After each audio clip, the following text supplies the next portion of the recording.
Salam alaikum. Bonjour tout le monde. J'espère que vous allez bien. Alors, nous continuons notre série de vidéos.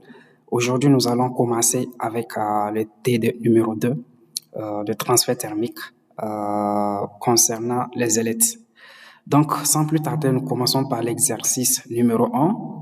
Donc, ici, on vous propose d'étudier les processus de refroidissement des composants électroniques. Ce dernier est constitué d'une plaque munie d'ailettes en forme rectangulaire. Donc, la figure ci-dessous, on suppose que l'extrémité de l'ailette est adiabatique. D'accord?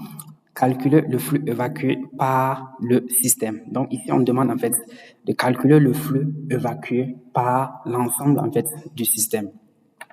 Alors, comme vous remarquez, en fait, ici, en fait, la direction du flux, c'est un peu de ce genre, en fait.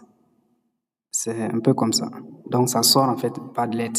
Donc, nous avons deux composants. Donc, nous avons une partie du flux, en fait, qui va sortir par les ailettes, et une partie, en fait, qui va sortir par la surface non ailettée. Donc, c'est-à-dire le milieu ici. Donc, puisque toute la surface n'est pas recouverte d'ailettes, donc nous avons une partie du flux qui va traverser les ailettes et une partie du flux qui va sortir en fait à travers la surface où il n'y a pas d'ailettes. Maintenant, la question ici, c'est de calculer le flux total, c'est-à-dire évacué par le système. Alors, sans plus tarder, qu'est-ce que nous allons faire? Nous allons juste dire que le flux qu'on nous demande de calculer, c'est le flux des ailettes, le flux qui traverse les ailettes, plus le flux qui traverse la surface non ailettée, la surface où il n'y a pas les ailettes, surface non ailettée. Alors, c'est quoi le flux qui traverse les ailettes? Prenons par exemple le cas d'un seul ailette. Donc ici, on suppose que l'extrémité de l'ailette est adiabatique. Donc si l'extrémité de l'ailette est adiabatique, pour une seule ailette, nous avons Q de l'ailette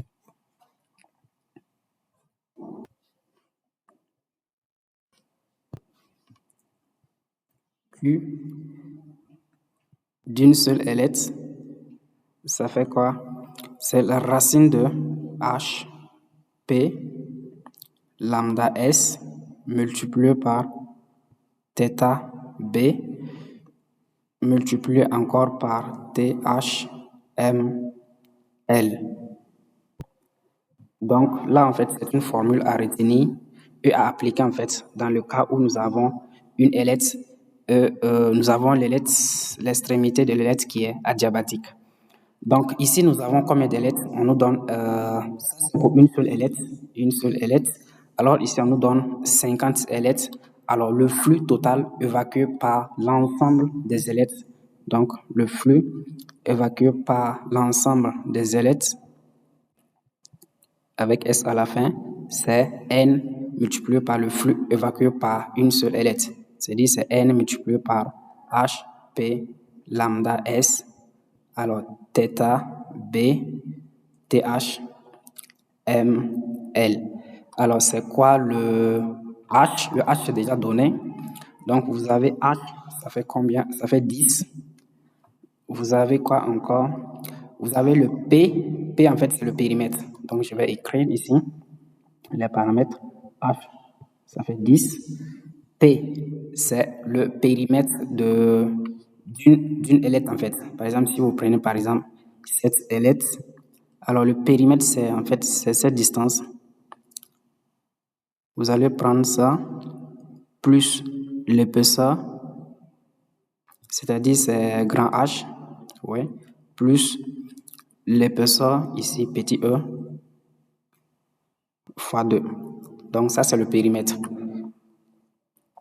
Donc je pense que tout est donné dans l'exercice. Donc vous avez petit e qui est donné, vous avez également grand H qui est donné. Alors j'écris le périmètre c'est 2 fois grand H plus petit e. Donc, vous avez lambda également, je pense que c'est donné. Lambda, ça fait combien? Lambda, ça fait 398. 398. Ensuite, vous avez S. S, en fait, c'est la section d'une ailette. La section d'une ailette, c'est-à-dire le flux. C'est la section, en fait, qui est perpendiculaire à la direction du flux. Donc, par exemple, si vous prenez l'ailette comme ça, l'ailette, vous avez, par exemple, plusieurs sections. Vous avez cette section, vous avez de l'autre côté, vous avez ces sections également, vous avez une section également ici, et vous avez cette section. Donc, c'est quelle section il faut considérer? C'est la section qui est perpendiculaire à la direction du flux. Donc, le flux est dans ce sens, soit dans ce sens. Alors, c'est cette section que vous allez prendre, la section en haut. Alors, c'est quoi cette section? C'est S, c'est E, c'est E, multiplié par quoi? Par H. Donc, ça, c'est la section. S est égal à E multiplié par grand H.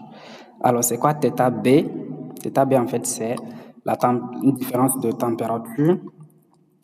Donc, ici, vous avez T base. C'est la différence de température entre la température à la base, c'est-à-dire la température ici, à la base, et la température à T l'infini, en fait, du fluide. Donc, ici, vous avez 125,25. Donc, θ B, c'est T base moins T infini. Donc, vous allez faire 125 moins 25. Vous allez obtenir 100 degrés Celsius. Alors, THML. Donc là, il faut définir en fait THML. Donc, le ML, c'est quoi? Le M, nous savons que c'est la racine de HP sur lambda S. Donc, multiplié par L. Donc, le L maintenant, le L, c'est cette distance. Cette distance qu'il faut prendre, voici, c'est L. L ici. Donc, c'est la largeur, en fait, de l'ailette. Donc, une fois que nous avons défini, en fait, tous les paramètres plutôt, alors on passe directement à l'activité numérique pour trouver, en fait, le flux évacué par l'ensemble des ailettes. Donc,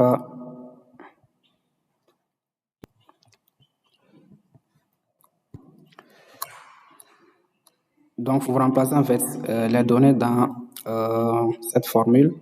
Et après calcul, vous devrez trouver la valeur, le flux évacué par toutes les lettres. Ça fait 484 watts.